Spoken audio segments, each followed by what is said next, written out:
We at Calling All Stations love exploring old stations and abandoned infrastructure, as I'm sure you're well aware.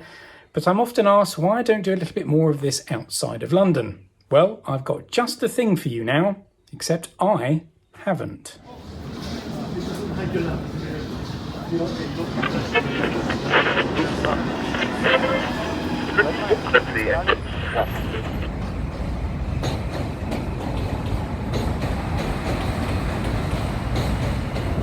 Hello, you're watching Calling All Stations. I'm Andy. Oh, damn it. I'm David. This is Victoria, and we're here in New York. And we have a very special mission. But first... Secret mission. First, we need to find a subway station. I think the nearest one's over there. No, it's over there. It's definitely over there. We're going over there. No, it's over there. It's over there. It's over there. It's over there.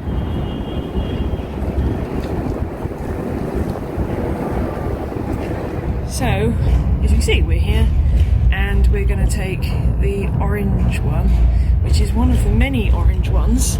This is very confusing about the subway, and I'll get onto that later. And we're going to make a change here at, one of these many named stations, I think, but this basically the here. We're going to change, and then we're going to get on the number 6.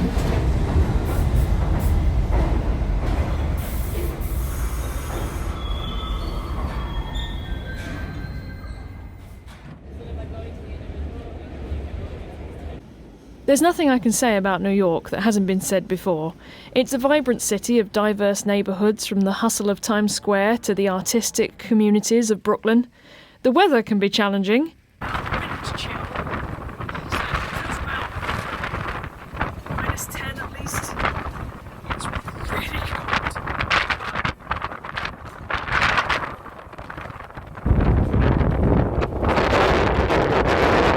The food is awesome.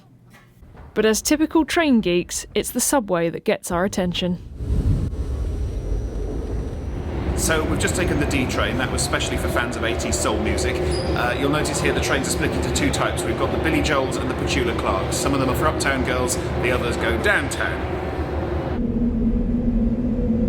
I think you're. What we're going to do now is go off on a little secret mission, because rather like the Kennington Loop in London, there's a little bit of track here that you can't normally go on, but there are some interesting things to see if you can get on it.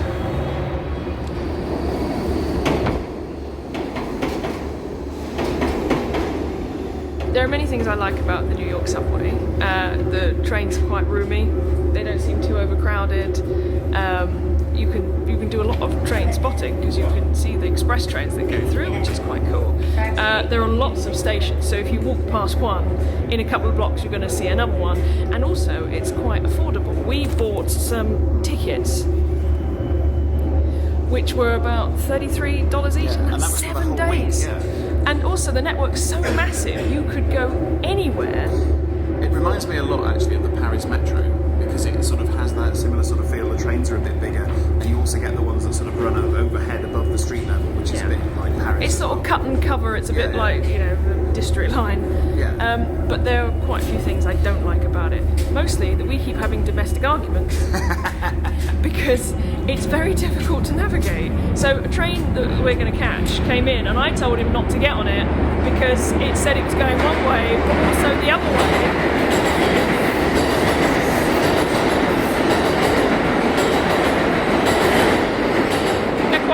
But the important thing about this story is that I was actually right. He was right for a change. Yes. For a change. But yes, it's really difficult to navigate, and a lot of the signs. So if I come this way, you might be able to see in the distance up there. But they're all like A, B, C, D, and then 1, 2, 3, 4. There's no colour coding. There's no branding. The driver announces the station. There's no automated announcements. It's all done live, which is kind of. And of course, he mumbles. So he goes, I don't buy them. And so you're like, was that station closed? Are we on the expressway? We don't know. We went on a train and we just had to sit there until it stopped because we didn't know where it was going, because we didn't understand anything it was saying. So room for improvement. New York subway. So confusing. So we're now at Canal Street, which is the next station, or the last station before Brooklyn Bridge City Hall, which is where it ends. Apparently, when we get to City Hall, it's able to get off the train, and you have to not get off the train and stay little loop that you can't normally get. So we've got to make sure we don't get thrown off. That's going to be the biggest problem. So let's see how we do.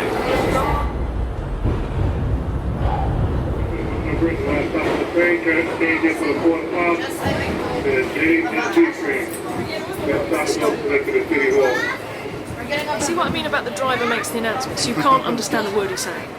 So what we're going to do now is hope that nobody tells us to do it.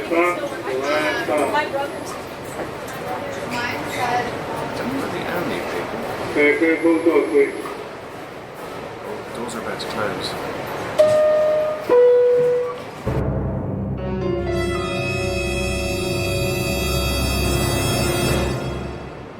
Could it be that easy? Of course, we might just end up in a depot somewhere. It's moving. So I'm going to flip us around so we can see What's what's happening actually there? happening. That's Brooklyn Bridge.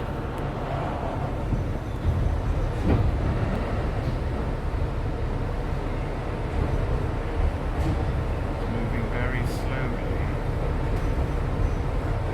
My dad did say to us, don't get stuck in a siding. Yeah. Can't send an SOS from down here. Oh, don't say that. And this was the last video they found on her phone.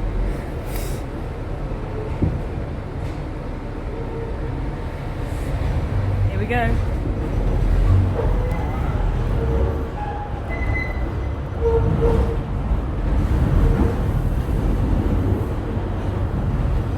Here we go, we're going around a loop now. So I think we might just be able to see City Hall Station.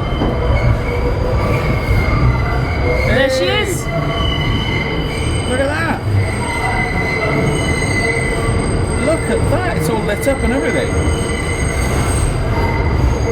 There's tiling, the staircases, and that's it, she's gone. And that's it. You can see over David's shoulder, Brooklyn Bridge Station is coming into view again.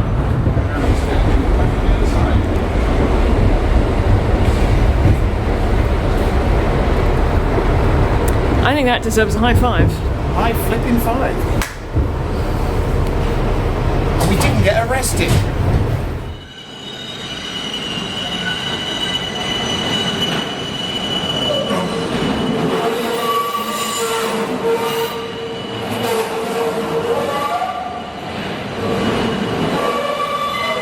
City Hall, also known as the City Hall Loop, was the original southern terminal station of the first line of the New York subway, and it opened in October 1904.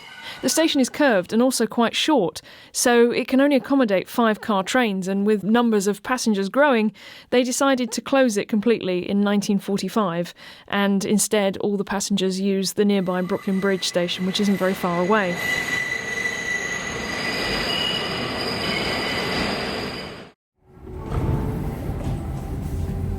Illustrative point of what I'm saying about how confusing it is.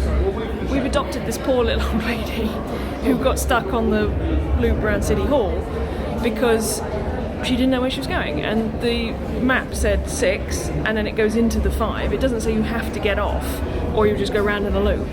So she was just lost, so we have adopted her and tried to muddle our own way through. But we're now at Fulton Street Station. There's no map, there's nothing, we have no idea. And we also don't know where the trains are going until they pull in. There's no destination board or anything like that. Poor woman barely speaks English. She's managed hello, Canal Street, and sorry. So, she would have just been going round and round and round on that train until someone adopted her, I think. Despite the grumbling, we thoroughly enjoyed our time exploring the subterranean Big Apple. The subway offers great value for money and provides transport for over 5.5 million passengers every day.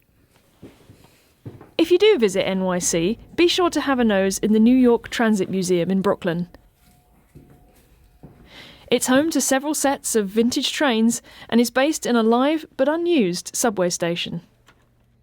So there we are, we've seen a secret bit of subway that is not that difficult to see, and it's something that you don't normally get to look at. Yeah, I was a little bit worried that they'd have a guard come along and kick us off, or have to say, oh please, can we please see the secret station? But actually, they only mumbled, get off the train, and then a few seconds later the doors closed anyway. Yeah. But it does go one round. You just see that one platform as It's it only goes about round. a minute or something. It doesn't take long. And we also rescued a little old lady in the same time. So we've done a good deed. Good deed for the day. So we should sort of hand everything back to Andy now. Must we?